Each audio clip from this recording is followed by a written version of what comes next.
Yo, what's poppin', people? Your boy Snacks is back in the building with another banger. You know how we do. Before we get started, we got to give a shout out to you, the viewer, for taking the time out to watch this video. But while you're here, do us a solid and hit that like button, hit the subscribe button, and don't forget to turn your post notification bell on so you'll know when we go live or when these hot ass videos drop. You know what I'm talking about? Yeah. But y'all know we can't do a video without giving a shout out to our beautiful ladies of the CU1Ts. And if you happen to see one in our comment section or in our live stream, make sure you shout the ladies out, speak to them, but please be respectful because we don't want to catch you in these YouTube streets because it might get dirty. But y'all know what time it is.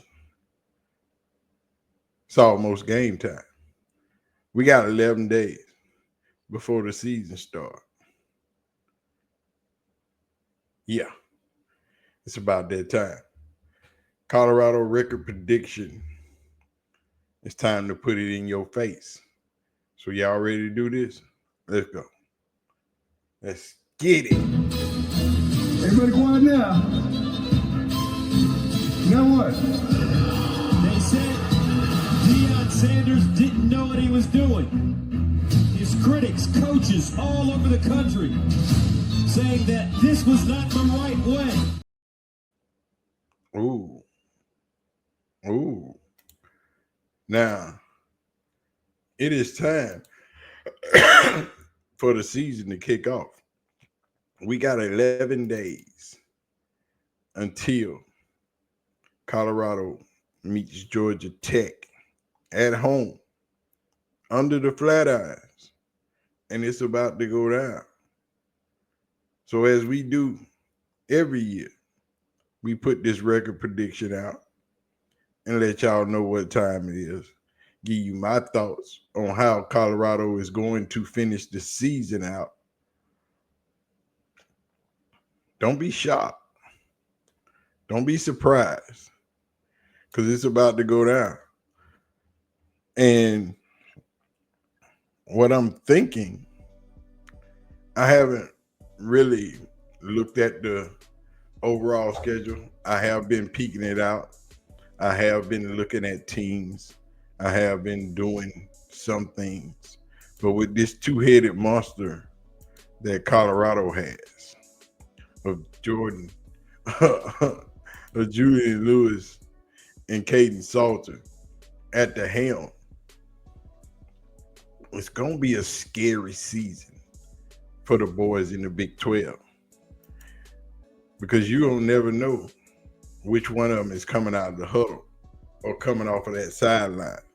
Like I've been saying it since Caden Salter jumped in that portal and moved to Colorado that this will be a two-headed monster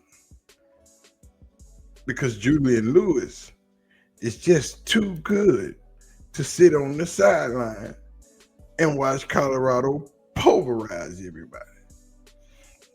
And Coach Prime and his coaching staff have put together one of the best coaching staffs in the country. And they have some total monsters on both sides of the ball, offense and defense. That wide receiver room is once again the best wide receiver room in the Big 12. But let's get into this record and do it like the real OGs do. Starting with Georgia Tech, August the 30th at home. Now, Georgia Tech is a formidable opponent, and their running back is insanely good. But Colorado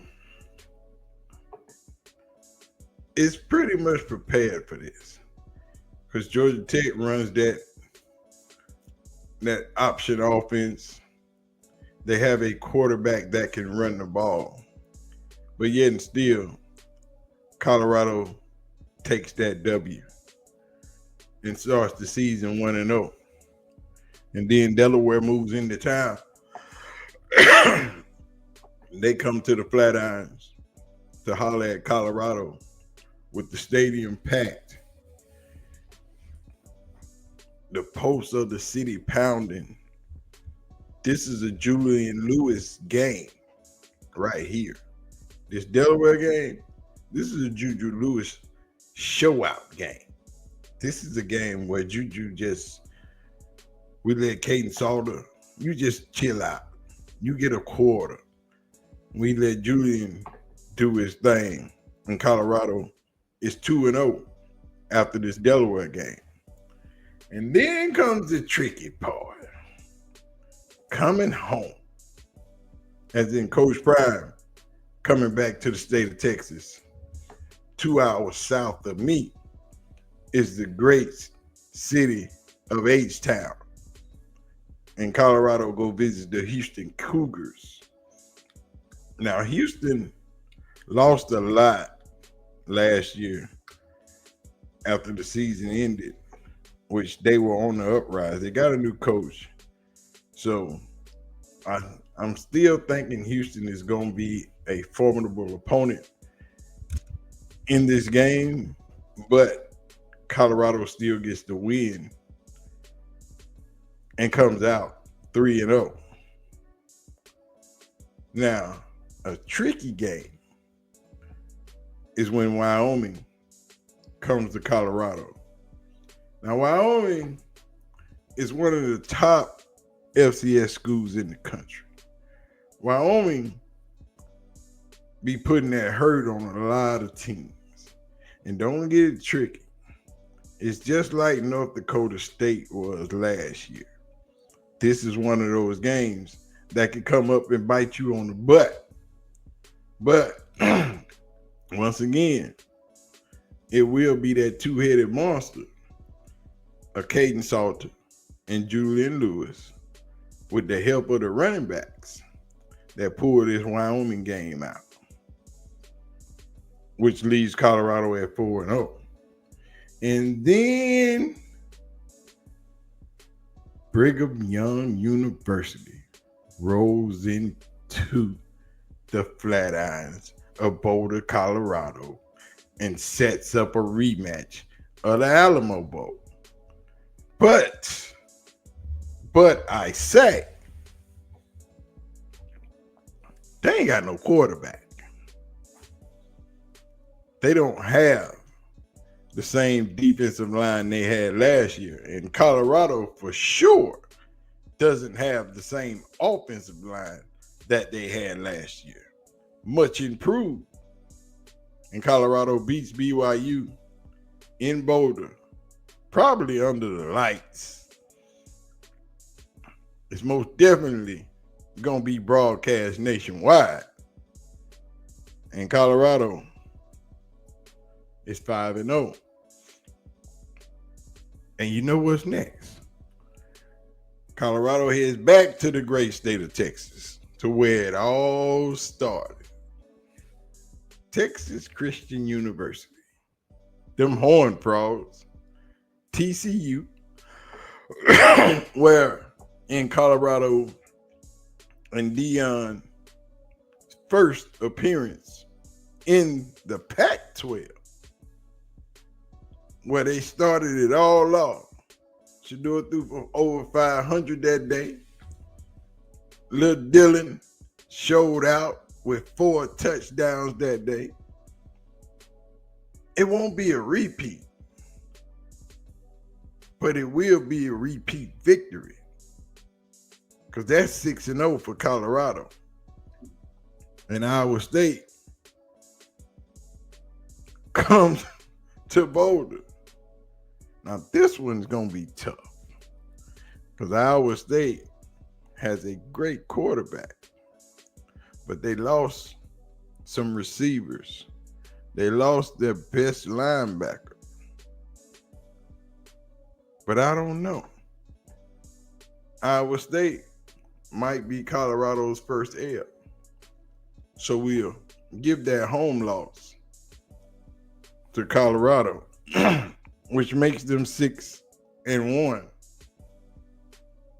And then they go up to Utah to see the youths. And that's easy peasy because they brand new all over the place.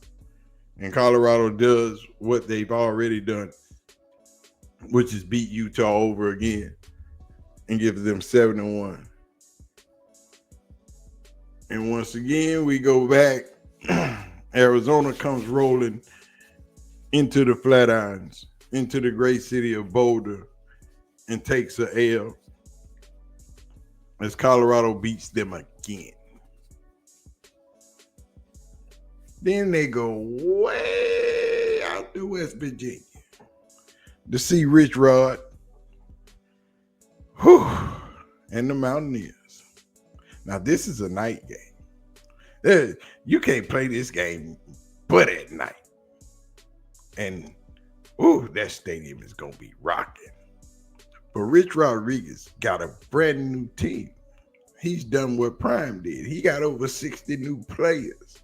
So that's a good win for Colorado. And Arizona State comes to town. And that might just be a win for Colorado. So right now we're 11-1. Going to Kansas State. It's going to be rough. It's going to be cold. Snow might be on the ground. And that might be the last L. Colorado goes 10-2. Goes to Dallas to play for the Big 12 championship.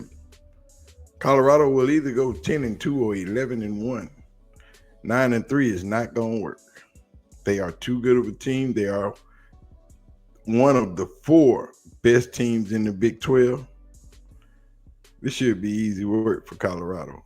But y'all let me know y'all thoughts. Y'all let me know what you think Colorado is going to do. What their record prediction is for Colorado.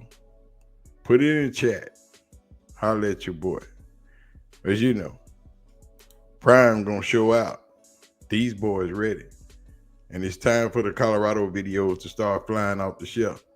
We ain't forgot about Shedeur, but it's football time. And Colorado is coming back. 10-2 or 11-1. What say ye? Don't forget to hit the like button, hit the subscribe button on the videos. You know what I'm saying?